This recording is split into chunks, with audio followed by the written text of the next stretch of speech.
उम्मीद हम लोग थैंक यू। जता रहे थे थोड़ा-सा, बिल्कुल उम्मीद से भी ऊपर जाकर उम्मीद कि शायद कोई करिश्मा होगा, ये होगा, वो होगा।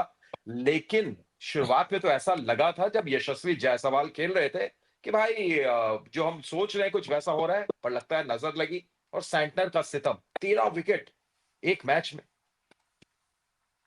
जी हाँ, अभी सोचता हूँ कि अगर थोड़ा संयम रखते, इट्स अनफेयर बोलना अभी, क्योंकि आजकल की पीढ़ी अटैकिंग ही खेलती है और जायसवाल जिस तरह से खेल रहे थे, मुझे आई एम श्योर कि न्यूजीलैंड को टेंशन आ रहा होगा। लेकिन अगर पोस्ट लंच के बाद और 1 घंटे के बाद पोस्ट लंच अगर विकेट्स हाथ में होते और अभी भी ऋषभ पंत बैटिंग के लिए आने बाकी थे या सरफराज खान, तो मैच में मज़ा आता।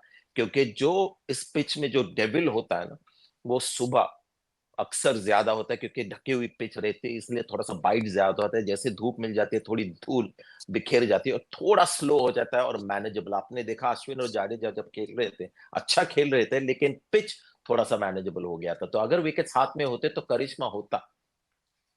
बिल्कुल, और अगर न्यूज़ीलैंड की थोड़ी-सी बात करें संजय भाई, खास तौर से मिचेल सेंटर की, तो यहाँ आने से पहले इस टीम ने 36 सालों में 2 टेस्ट मैच जीता था और अब आप देख लीजिए इस सीरीज में 2 टेस्ट मैच में 2 जीत हासिल हो चुकी है। मिचेल सैंटनर जो उनके टेस्ट रेगुलर नहीं है, पहले टेस्ट में वो खेले भी नहीं थे, वो आते हैं और 13 विकेट ले लेते हैं। ये क्या उनकी खासियत थी? क्या उनकी गति परेशान कर रही थी भारतीय टीम के बल्लेबाजों को? क्या लेंथ परेशान कर रही थी? आपकी नज़र में क्या ऐसा लगा कि सैंटनर इस कदर हावी हो गए? देखिए, अगर इंडियन पिच टर्न हो रहा है, तो आपको उसके मुनासिब परफेक्ट सूट होने वाला स्पिनर चाहिए।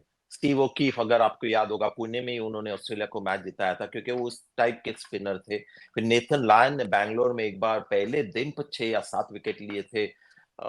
मॉन्टे पानेसर और अभी मिचेल सैंटनर।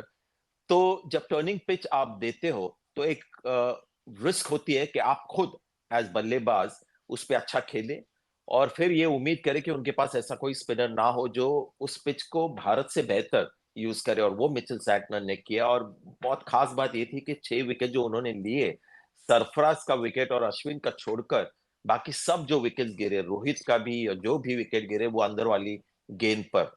तो ये जो होते हैं ना बॉलर्स जो अंदर बॉल को लाते हैं, डीआरएस होता है और एक आध बॉल उनका जब टर्न होता है तो ये और भी डिफिकल्ट बॉलर्स हो जाते हैं, और उन्होंने बहुत ही सिंपल रखा मामला। एक्यूरेट गेंदबाजी करते रहे और जो पिच में इतनी मदद है, इतना एक प्यारा दोस्त आपके साथ है, तो आपको कुछ करने की ज़रूरत नहीं पड़ती। बिल्कुल, और संजय भाई आपने बस अभी-अभी जो कुछ स्पिनर्स का नाम लिया जो भारत में आकर जिन्होंने खौफ पैदा किया, चाहे वो स्टीव ओकीफ हो, मॉन्टी पानेसर हो, मिचेल सेंटनर हो, इसमें एक और नाम हम जोड़ दें, एशले जाइल्स का। बांग्लादेश में हुँ, जाकर वहाँ पर ताजुल इस्लाम को भी आप जोड़ दें। मैं ये नाम इसलिए हुँ, जोड़ रहा हूँ कि ये इन सारे गेंदबाज में एक कॉमन चीज़ है, वो है स्लाव, स्लो लेफ्ट हुँ, आर्म ऑर्थोडॉक्स। तो ये क्या हुँ। ऐसी परेशानी है भारतीय बल्लेबाजों की जो आप स्लो के खिलाफ इस तरीके से फंसते हुए चले जाते हैं, जबकि आपके पास विश्व के 2 best slow left arm Orthodox spinner मौजूद हैं, अक्सर और जाडेजा के तौर पर? देखिए, जैसे मैंने पहले कहा कि इसका अभ्यास इतना होता नहीं, और ऐसा नहीं कि ये लोग काम नहीं करते या हार्ड वर्किंग नहीं है, लेकिन ये सीरीज खत्म होने के बाद हम ऑस्ट्रेलिया ज़रूर जा रहे हैं, लेकिन उसके बाद टी20 का माहौल होगा और फिर चैंपियंस ट्रॉफी होगी 50 ओवर्स वाली, तो यहाँ पर आपको मौका नहीं मिलता इसकी प्रैक्टिस करे। और जब आप इंडिया को खेलते हो तो इतना ट्रैवल करते हो कि डोमेस्टिक क्रिकेट नहीं खेलते, बहुत कम खेलते हैं। और आपने देखा होगा कोई भी डोमेस्टिक क्रिकेट से बिल्कुल सीधा, जैसे ध्रुव जुरैल आए थे, सरफराज आए थे इंग्लैंड के खिलाफ, तो वो अपने आप को इन पिचेस के ऊपर ज्यादा कंफर्टेबल महसूस करते हैं इन कंपैरिजन टू से रोहित, शुभमन गिल, विराट जो बाहर जाके खेलते हैं। मेरे साथ भी यही हुआ था।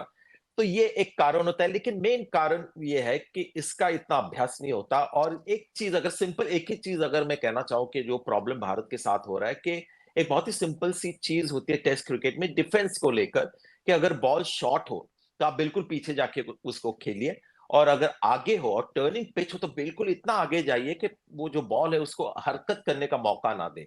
तो अगर सीधी वाली बॉल आपके पैड पे लगी है, यानी आपने उसको मौका दिया है कि अंदर आए। बल्ला इतना करीब होना चाहिए पिचिंग के कि बॉल जाके सीधा बल्ले पे लगे बिफोर कोई वो हरकत करे, या फिर वो बॉल आप बिल्कुल पीछे जाके खेल सकते हो और लो रहे तो भी आपको बिल्कुल चौकन्ने रहना चाहिए। तो ये टेक्निक है जिसका शायद अभी अभ्यास नहीं होता और होगा भी क्यों?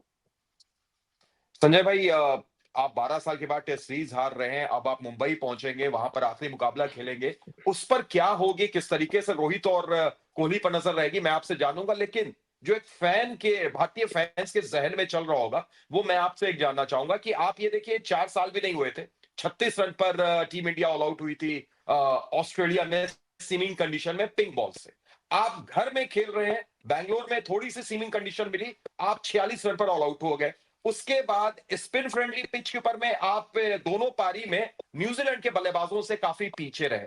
तो ये चीजें देखने के बाद, as a cricket expert Sanjay भाई, एज ए फॉर्मर प्लेयर, मैं आपसे जानना चाहूंगा कि ये किस दौर से खिलाड़ी गुजर रहे होंगे। क्या उनको लग रहा होगा भाई तेज गेंद पर भी हमारी कमजोरी है, स्पिन पर भी हमारी कमजोरी है, क्या चल रहा है? अ, ये दौर ऐसा है कि इस दौर में ऑस्ट्रेलिया जैसी टीम भी 40 में ऑल आउट हुई है। तो ये टेस्ट क्रिकेट इतना अनसूटेड है आजकल के प्लेयर्स के लिए कि जब थोड़ा-सा चैलेंज कठिन हो जाता है तो बिल्कुल परेशान हो जाते हैं और फिर इस तरह के परफॉर्मेंसेस आते हैं। लेकिन इससे टीम का अंदाजा आप लगा नहीं सकते क्योंकि ये 36 ऑल आउट, 46 ऑल आउट्स उसके बावजूद इंडिया नंबर 1 टीम है। और जो बल्लेबाज उस टीम में थे, जो आउट भी हुए थे 46 में और यहाँ पर भी इस टेस्ट मैच में ज़्यादा रन अगर नहीं बनाए, तो वो काबिल प्लेयर्स हैं, उनके रिकॉर्ड्स भी अच्छे हैं। तो जब थोड़ा बैड पैच आता है, तो बहुत ही बुरी तरह आता है, ये एक सच्चाई है क्योंकि डिफेंस आपको थोड़ा-सा स्कोर लंबा करता है या आप ज़्यादा समय बिताते हैं, लेकिन जब डिफेंस ना हो, तो ऐसे होने की भी चांसेस है। लेकिन अटैकिंग क्रिकेट भी बुरा नहीं है, जिसके वजह से पहले शायद डिफेंस बहुत बढ़िया होता था, लेकिन भारत इतना मैचेस नहीं जीतती थी, जितना आजकल जीत रही है। तो वो ये मुझे लगता है एक रियलिटी है, लेकिन आपने बिल्कुल सही कहा जो ऑल आउट हुए इतने लो स्कोर्स पे वो उसको क्या नज़रअंदाज नहीं करना चाहिए, उस पे ज़रूर थोड़ी-सी और मेहनत होनी चाहिए। आखिर में संजय भाई, अब मुंबई टेस्ट का प्रीव्यू तो हम अलग से करेंगे, लेकिन उससे पहले अगर आप रोहित शर्मा और विराट कोहली दोनों को ही देखें, और इन दोनों खिलाड़ियों की मैं इसलिए बात कर रहा हूं कि पिछली 8 पारियों में एक ही बार 50 का स्कोर क्रॉस किया है, रोहित ने भी, विराट कोहली ने भी। और विराट कोहली तो खास तौर से ऐसा लग रहा है कि लेंथ को पढ़ पाने में भी थोड़ा सा चूक रहे हैं, जो आपने उनके पिछली पारी में डिसमिसल पर बताया भी था। तो क्या मुंबई में एक बड़ी निगाहें इन दोनों खिलाड़ियों पर होगी, खास तौर से बीजेटी से पहले फॉर्म में आने के लिए?